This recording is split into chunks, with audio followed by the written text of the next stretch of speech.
please give a warm welcome to director Maura Delpero.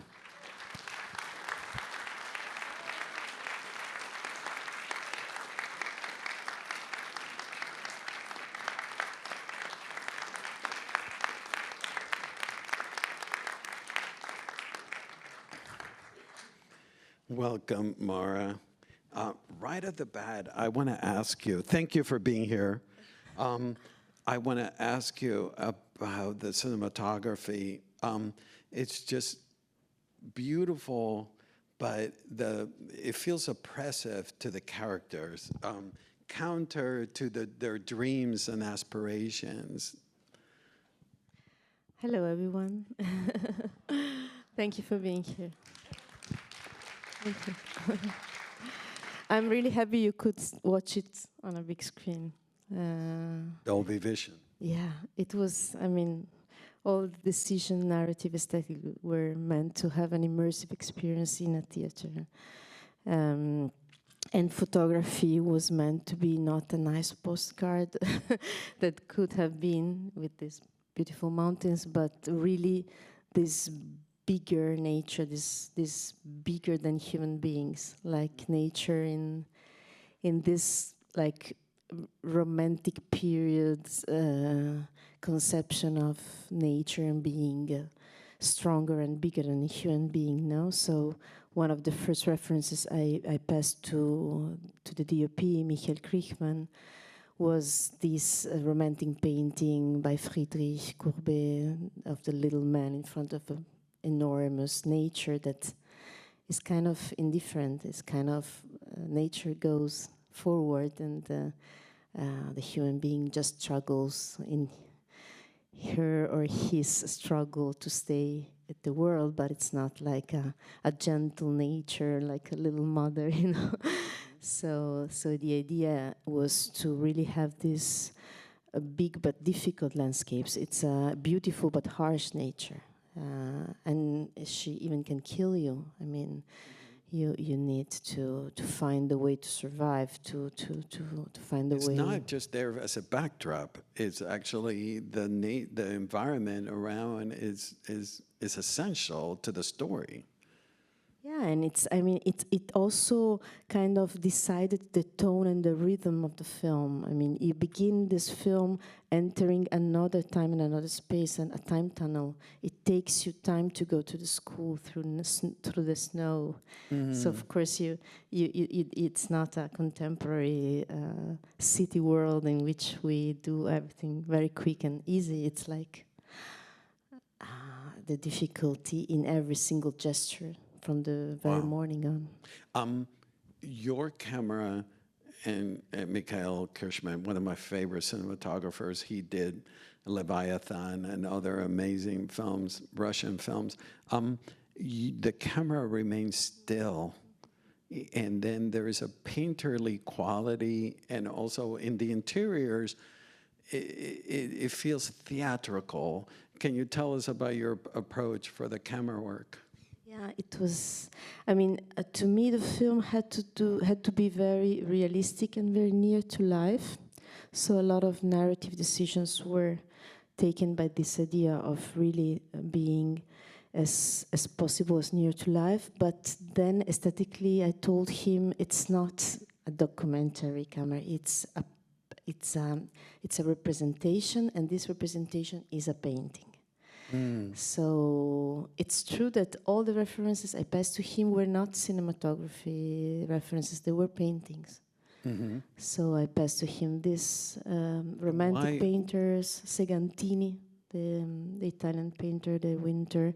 I really felt it had this pictorial nature, and therefore the camera should also respect this kind of vision. Mm-hmm. And also I wanted, and this had to do with the language I wanted to have in the film, that is a language that tries to be synthetic and syncretic, very few plans, and you arrive at a plan, you have to have the time then to stay there and watch an image that tells more than words. Mm-hmm. So in a way, we needed a camera that gave the time to the viewer to read different layers. Wow. So I'm thinking about, I was depicting three sisters, which are three temperaments, three destinies, three parts of the same tree. And instead of, I don't know, using a lot of description, to me it was choosing some images that could tell everything about them. There is this moment when Ada is laying down in the chicken pool with her face down, while her sister Lucia is also horizontal, laying down, discovering love, and the other one is also laying down under the sofa, discovering culture. You have these three images and you tell everything about these three girls in a way. And therefore you needed a camera that stays there and not like... And then also your camera captures moments that you would not want to see, but you lead us to, like, the character masturbating behind, next to the, door. You just allow us to see. It's almost like a documentary, and I know you have a background as a documentary filmmaker, not to lead us to where we should see, but to allow us to see what we should, take it all in. To spy. I'm sorry? To spy. To spy, correct. I really love to leave a space to the viewer, to give all the elements, but to leave a space to the personal filter. So my hope is that the film someone brings home is not exactly the same one of another person, depending on their personal experience, their idea of love, desire, determination, death, and life. Mm-hmm. So in a way, there's this idea of a little step back, mm-hmm.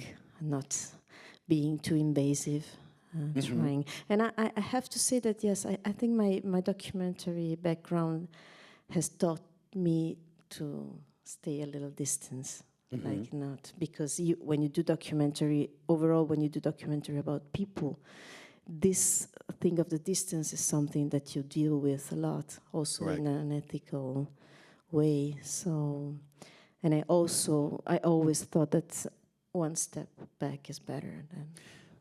Tell me about I was mesmerized by your sound design. We hear nature sounds, and you allow us, like almost to the mountain, to speak to us. And also, it's not your traditional soundtrack where transitions, you also filter in the sounds of nature for transitions. Tell me about your approach to that. A lot of direct sound, but then also a lot of work in the editing room, working on bridge sound between the scenes, like beginning or anticipating, and then the following scene inheriting the sound from the first one, because in a way I thought we were talking about a world of relationships, a community, and a community in the community, which is a family, and where everyone is intertwined and interdepending. So I wanted this idea that everyone is linked to the other, and what happens to me strongly influences your life. And we wanted to repeat this in sound. I thought that this film already had an internal music, so that we didn't need a soundtrack. It had its internal music with a dialect, which is a very specific dialect. Also, Italian people watch this film with subtitles. To clarify to the audience, we're not listening to Italian. We're listening to a very strong Italian dialect. Yeah, which is, I feel it's sweet and harsh at the same time, and really talks about mountain people.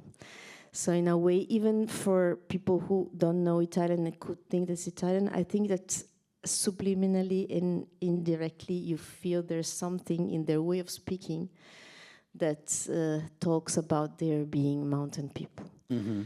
And then there is the classical music that is only diegetic, coming from an internal source. Yeah, the gramophone of the father. Yeah, even if when anticipated or like in going in the next scene, but the source is always there, the gramophone, and also the singers. The song we hear, they are all sung by the men of the town, who are also the men we see in the bar and in the church. I mean, the inhabitants of the town, they are real singer of the town of Vermiglio, these old men that keep on singing in bars, and they have this tradition of singing. So it's everything. It's rooted in the territory and in the culture that is conveying. And of course, as you say, the sound of the nature. We recorded a lot of direct sound, and we mixed it. And there is this idea of the private and the outside and inside, that you feel it so differently in high mountains, because inside is also really a protection from the dangers that can be that landscape. Yeah, go ahead. And the Four Seasons, of course. Yes. The Vivaldi Four Seasons. But you cue me to my next question, and pardon me if it's odd, but you talked about the interior sound and the exterior sound and the exterior sound. The exterior, to me, I felt the mountain was speaking to us. The interior, you used the children at night, like it felt like a chorus, that they were like chanting and telling us of the interior world. Am I wrong? You're right. Another sound of the film is the whisper. The whisper at night, and which is both this idea of this world in which you don't say things frontally. I mean, there are a lot of things you're not allowed to say, which doesn't mean that you don't feel them. It's not. I think there was kind of a prejudice about the rural world of the past, like always depicted as a word of necessity, which is, but it was also a word of desires. Yeah. It's just that they were allowed to tell it directly.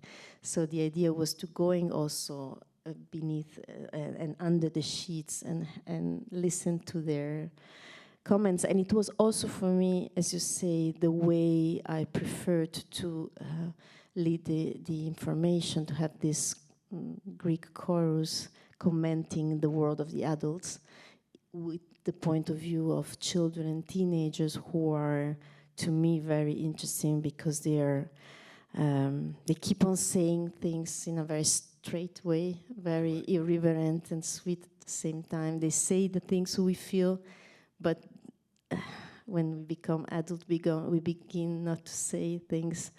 But we would like to say things like this with the same honesty. I mean, I think Flavia, who asks, "Are you crying because he was married or because he's dead?" And I think the adults also ask themselves profoundly this question, but would never ask something like this to someone, because it's like, oh no, it's not nice to ask. Correct. Tell us about the importance of Four Seasons, and you take us through Four Seasons. I was particularly struck that maybe it's just my expectations, but in spring I always think of hope, but in your film, in spring brings darker happenings, and in the winter, which I think is harsher, I'm leading you on, but the choice of the seasons, and actually the counter things that happen in the seasons. The seasons were important for me. I also photographically, because there was a moment in which I thought that maybe it could be a black and white film, but then I thought, no, in the high mountains you need to see how much the seasons bring to life, to human beings. They're changing. Overall, at the time where there wasn't healing, it really changes your life in a very extreme way. And I found that it could be a very good way to be elliptical, as I wanted to be, like to tell a lot of events but then like being able to cut and see, to do this fast forward and see, oh, okay, that's what happened. And of course, these 4 seasons is one of the structure of the film, but then there are others. There's the cut in the middle, the life with Pietro and the life without Pietro, and then there's this alternancy between the macro history, like the big history, the war, the liberation, and the micro history, the private, the bellies that grow, the baby who are born and the baby who die, like all this relationship between the 2 histories. But I think it gives us the 4 seasons gave us the idea of this relationship between human beings and nature at the time, that we are kind of losing and defending ourselves from those invasion of nature. And there it was really like something that changed your life. And it's true that, as you say, that there is a paradox, and I love paradox. In a way, when the micro-history finds its peace, when the war is over, the family loses its peace and finds war. And when the winter ends, metaphorical winter begins for the family. Yeah.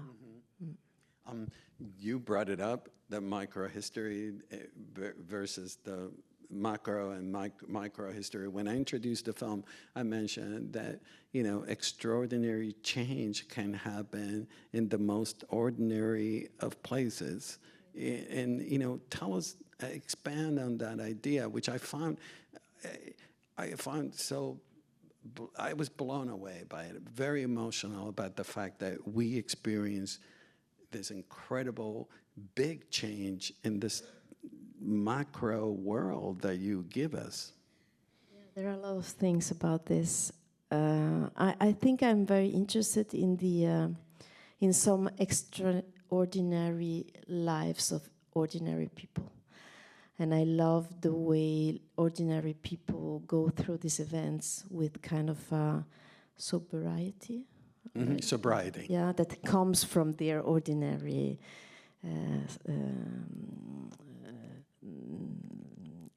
like social route. And I asked myself a lot while writing the script whether the viewer should know more than Lucia and her family from the very beginning, or if the viewer should be as ignorant as them. Of course, the first possibility would have been very thrilling, because if the viewer had known this secret, in a way you're kind of complice, and you kind of watch Pietro, his dilemma, you think about him, you put yourself in his point of view. When they marry, you would say, no, don't marry. And you're really engaged. But to me, it was a very artificial way. I mean, it was really fiction. Like in life, you normally have one point of view, and the life that is bigger than us hits you in the face and doesn't warn you, doesn't preview. And the most incredible thing happened to you from one day to the other. And you have to deal with that event that changes your life forever. And this is always something that frightens me. And also at the same time, like I look at these events, I say, wow, how life can be so vertical. And I really wanted the viewer to have the same experience of her and then of the family, to have your earth under your feet that trembles, and okay, life is not anymore like before. We have to deal with this. How do you overcome tragedy? Overall, when you don't understand it, when it remains opaque, when you cannot, and you have to find a way to stay with life. So in a way, I wanted the viewer to be in this micro world with them, in this apparently or real peace in war they have at the beginning of the film, this status quo that is shaken by life in a moment. And I tried to not to reveal anything. At the same time, when you know what happens and you get to know the secret life of Pietro, I think you can look backwards and recognize a lot of little seeds that were put, and that you say, right, he was not just depressed by war, he also had kind of, and a lot of things that you read backwards, as in life. Correct. Yeah. It happens. Follow up to what you just said.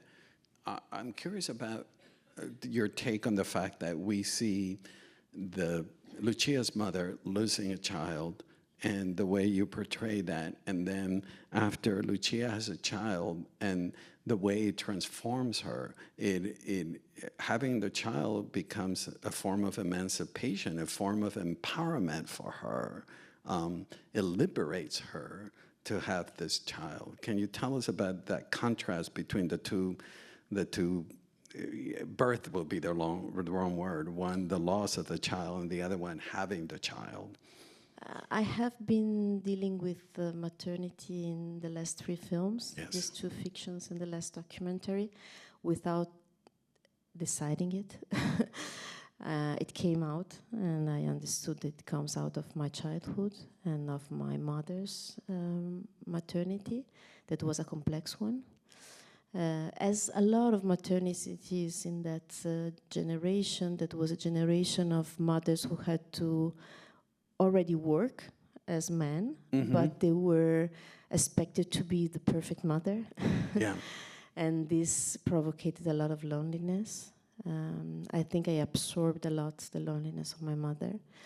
And I began to depict these complex maternities as a way to depict all the contradictions and complexity that all motherhoods have. Not just the difficult ones, also the happiest one, but I felt that in a way we always depicted maternity in a very lateral way or in a very edulcorated way. That it drags women down, that is going to... I mean... no, you're right. I mean, we always see like, oh, she's pregnant. That's the end. That's it. That's it. And no one was talking about postpartum depression, contradictions, I want, I don't want. And I felt a big difference between my debate with my friends, with the women I was speaking with, and the representation, the public representation, as if we didn't dare to confess that maternity is something complex, even when it's happy and desired.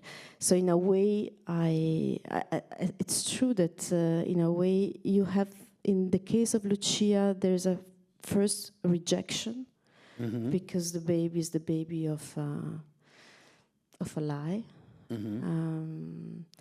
But then and paradoxically, again the paradox, it is the author of the tragedy that suggests her that maternity can also be future, can also be a possibility. So in a way, of course, and these are all thoughts and feelings I passed through, because the grandmother, my grandmother, who inspires the character of the mother here in the film, she gave birth to 10 kids in 20 years. And she's kind of an example that I have inside me. Yeah, I come from there. And in a way, there was this idea of like maternity, like a jail. I always saw her in a kitchen. I was stepping out of the kitchen. And at the same time, there was this desire for maternity and feeling that maternity can also be something beautiful. So all these contradictions, I think we never face them enough.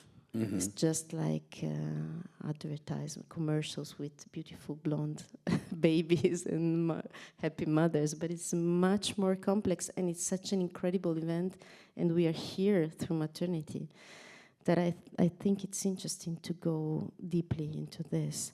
But yes, I have to say that in all these 3 films, there's always a complexity, but there's always a struggle to regain maternity, also as a possibility to gain power. No, also it's a contra tendency because we also always thought that it could be like something that could make us stay in a kitchen like in a jail. But it can also, of course, be a power. Empowering. Yeah. We talked about earlier the fact that we listen to a dialect. We're not listening to Italian. You also cast non-actors, and tell us about. Did you have people telling you, let's cast big name actors in this film? Let's use Italian. Let's not use dialect. Let's shoot somewhere else than in this faraway, mountains. Tell us about all of sticking to your choices and the importance of sticking to those choices. To me, it was so important that I accepted to film with less money, and which means less time, which is terrible, but because when you film like this with babies and beasts, children, snow, you really need time. 4 seasons, too. 4 seasons, yeah. No one doing what you do when you want them to do, because the cow goes in the other direction and the baby doesn't cry when he has to cry, and he cries when it's very productive-wise, very complicated, and if you have little time, it's a nightmare. But I decided to go through this nightmare to stay with the idea that this film was in dialect and should have the right faces. Because of course they tell you that if you put an actor that is known and guarantees you a box office, they give you more money. It's like this. It's mathematic. But I really felt that you needed to travel through space and time, and all the faces you see here, they're like rooted in that culture. You don't see a city face, a glamour face that you kind of make up in a period film, and then because you see the layers if you do like this. I mean, at least me as a viewer, and I notice this, and I get out of the film. So they were all, in a way, very radical decisions, but to me, they guaranteed the fact that there is a proposal here to go in that time through the elements you can use as the sound and the image. And yes, you have to decide. And tell us about working with non-actors. Was that an easy task, or, I mean, you get incredible performance out of your group of people that you gathered. I think coming from documentary, I'm very used to work with non-actors. And my last documentaries, they were very narratives, and they were like kind of necessity of a certain type of narration. And also I have to say that maybe I decided to go to fiction because I realized I was kind of directing people. So I said, okay, you have to go to fiction. But in a way, it gave me, first of all, a very strict parameter that asks me reality. Mm-hmm.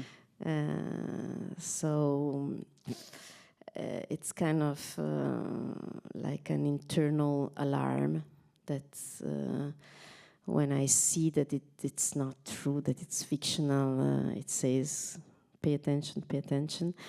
And then also in the first fiction, I mixed professional, non-professionals. And I think that it's, of course, it's difficult. It takes a lot of time casting and a lot of time preparing and directing, but it creates a very interesting mood on the set, and I think it helps professional actors not to sit down in a actorical comfort zone. Because they're so used to work with colleagues that have technique as them and that they repeat exactly the same way. And when you have to deal with a 6-year-old child or a girl that they never do the same, they do it and it kind of, you have to react to this. And it's interesting what happens to them because it puts them in a insecurity, which is very artistic for me. So I think that, of course, it takes more time, but I think non-professional can bring a lot to fiction. And when it comes to children, they're always non-professional. I mean, of course, they could, maybe one of them did some commercials, but when it happens, normally they destroy them. They kill their beauty. So. But I'm curious with the fact that there is very strict mise-en-scène that you do with Michael, and then you have non-professional actors walking into your very carefully constructed camera work. How does that work? This is another difficulty that my masochism auto-imposes, because I don't want them to be the low. I mean, they are the low in a way, but at the same time, the decisions, the aesthetical and narrative decisions of the film have to be respected and have to be the point of departure. So what I do is a very long preparation before the set, to make the world of film become their world. So when they enter the world of the set, they are at home. The beds are their beds, the siblings are their siblings, they are a family. And so in a way, it's just that this world is just more limited in terms of space. But to me, it's important that they feel comfortable.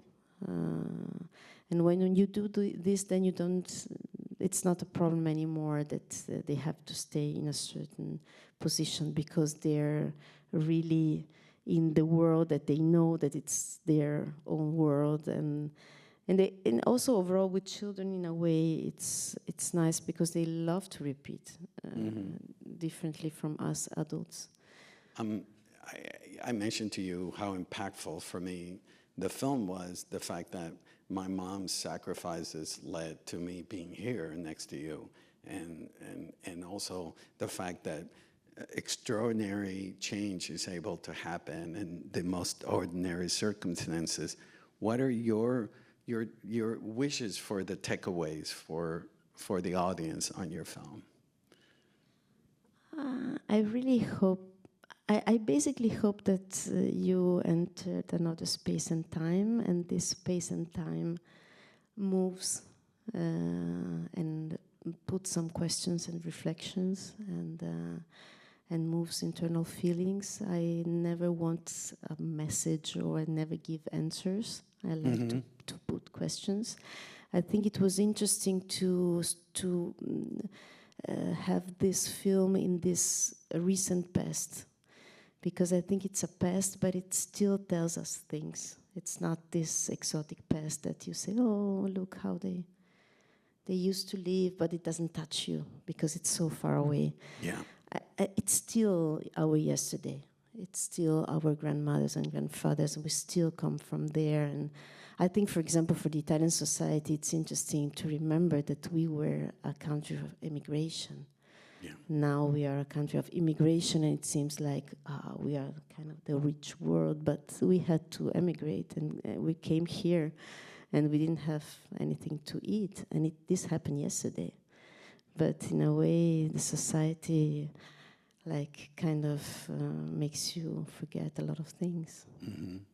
Well, I think you're brilliant, and thank you so much for being here tonight with us. What an honor. Thank you. Yeah. Thank you. Thank you, everybody.